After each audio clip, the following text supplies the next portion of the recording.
یا ایھا الذین آمنوا اذکروا اللہ ذکرا کثیرا، یعنی رب رب ہو کے ہمیں کہہ رہا ہے کہ تم کثرت کے ساتھ میرا ذکر کرو. اٹھ دی بہندی ٹر دی پھر دی ستے آتے جاگ دی، نام جھپ دی رو تے کھپ دی ویخ سر اس راگ دی، نام جپیاں قرب ملدا نام دی کر پوری سان، شیشی وچ کستوری جے کر پھر ضرورت کاگ دی. یعنی کستوری اس کے اندر چھپی ہوئی ہے.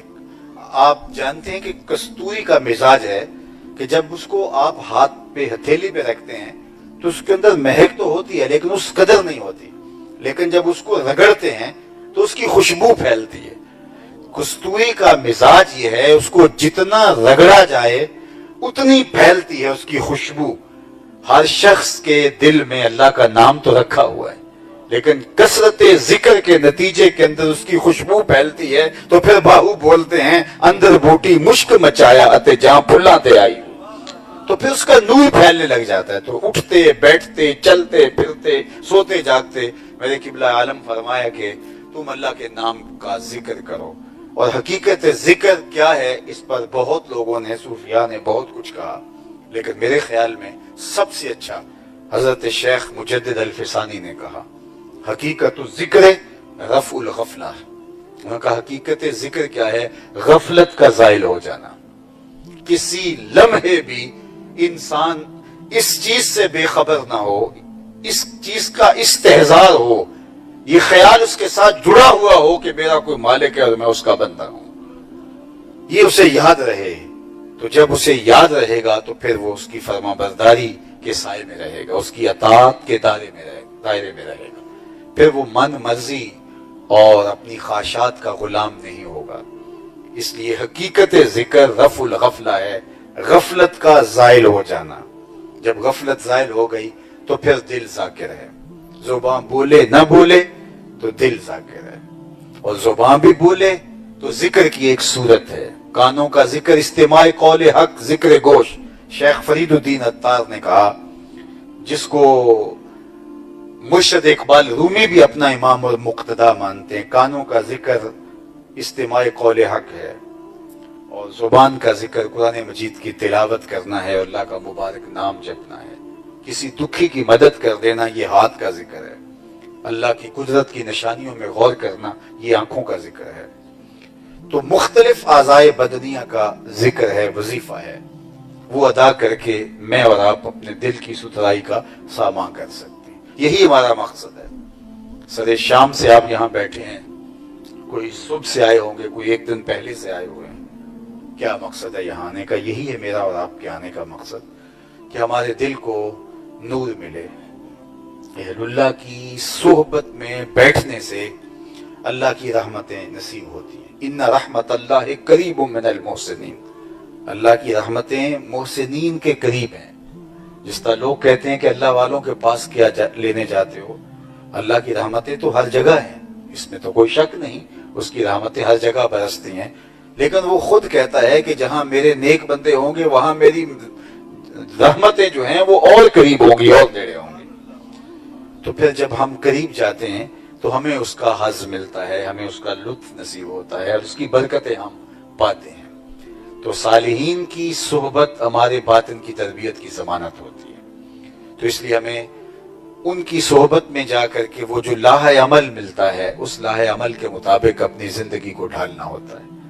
تو تمام اولیاء، تمام سلاسل کے اولیاء سالکین کو ذکر کی تلقین کرتے ہیں. کوئی ذکر لسانی کی تلقین کرتا ہے، کوئی نفی اثبات کی تلقین کرتا ہے، کوئی حبس دم کی تلقین کرتا ہے، کوئی پاس انفاس کا سبق پڑھاتا ہے، کوئی مختلف اوراد و وظائف کے ذریعے سے ہر وقت ذکر میں لگے رہنے کا حکم نامہ دیتا ہے. تو تمام سلاسل کے اولیاء بزرگ اپنے آنے والوں کے تزکیے کے لیے اللہ کا ذکر تجویز کرتے ہیں. دوائی ایک ہی ہے، اور یہ اللہ نے قرآن میں بیان فرمائی کہ مقصود کیا ہے کہ تمہارا باطن ستھرا ہو جائے، اور باطن کی ستھرائی کے لیے نصاب کیا ہے؟ وَذَكَرَ اسْمَ رَبِّهِ. تم اپنے رب کا نام جپو، اپنے رب کے نام کا وظیفہ پڑھو. اللہ اکبر فصلی. اور اس کے بعد دوسری بات ارشاد فرمائی، نماز پڑھو. نماز کی تلقین فرمائی گئی. نماز اللہ کی قربت کی ضامن ہے.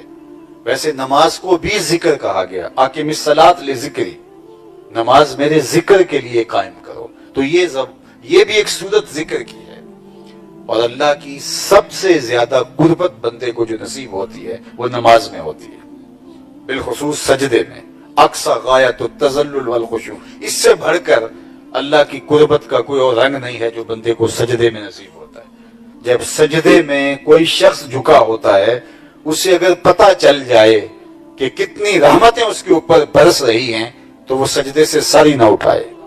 اتنی رحمتیں اللہ اس کے اوپر نازل فرما رہا ہوتا ہے. تو اس لیے یہ کبھی نہیں ہوا کوئی صوفی ہو، کوئی اہل اللہ کا ماننے والا ہو اور اس نے کوئی مرتبہ حاصل کیا ہو تو وہ ذکر اور نماز کے بغیر حاصل کر لیا ہو. ایسا کبھی نہیں ہوا، تاریخ میں کوئی مثال نہیں ملتی.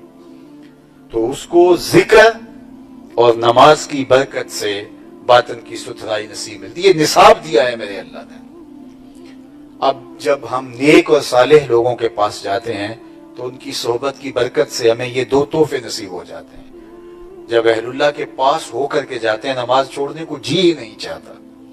اللہ اکبر. میرے والد گرامی رحمت اللہ تعالی علیہ سے کسی نے کہا کہ حضرت میں نماز پڑھنے کی کوشش تو کرتا ہوں، آرزو بھی ہوتی ہے، لیکن صبح جاگ ہی نہیں آتی.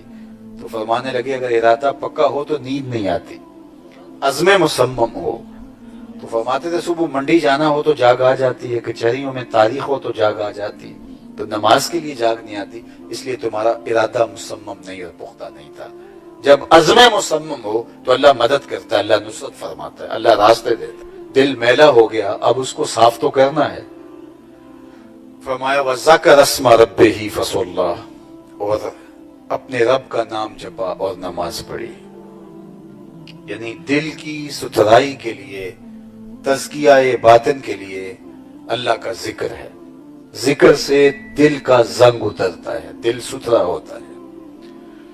اللہ کے محبوب علیہ السلام نے ارشاد فرمایا لِكُلِّ شَيْءٍ ثِقَالَةٌ وَثِقَالَةُ الْقُلُوبِ ذِكْرُ اللَّهِ. ہر شے کا زنگ کسی نہ کسی چیز سے اترتا ہے. لوہے کو زنگ لگ جائے تو وہ آپ ریگ مار سے اتار لیتے ہو، کپڑے میلے ہو جائیں تو صابن سے صاف کر لیتے ہو، تو دل بھی میلا ہو جاتا ہے تو وہ کیسے ستھرا ہوگا. فرمایا وہ اللہ کا ذکر اس کو صاف کرے گا. ایک جگہ پہ قرآن مجید کی تلاوت کا ذکر آتا ہے کہ دلوں کا زنگ قرآن کی تلاوت اتارتی ہے. یہ بھی ذکر کی ایک صورت ہے. کثرت تذکیر موت کو کثرت کے ساتھ یاد کرنا، یہ بھی دلوں کا زنگ اتارتا ہے. صالحین کی صحبت میں بیٹھنا، اس سے بھی دلوں کے زنگ اترتے ہیں. تو اللہ تعالیٰ جل شانہ نے یہاں جو مرکزی عنوان بیان فرمایا وہ اس کا ذکر ہے. تو اس لیے ہمیں اپنے دلوں کے زنگ اتارنے کے لیے کثرت ذکر کی کوشش اور مشق کرنی چاہیے.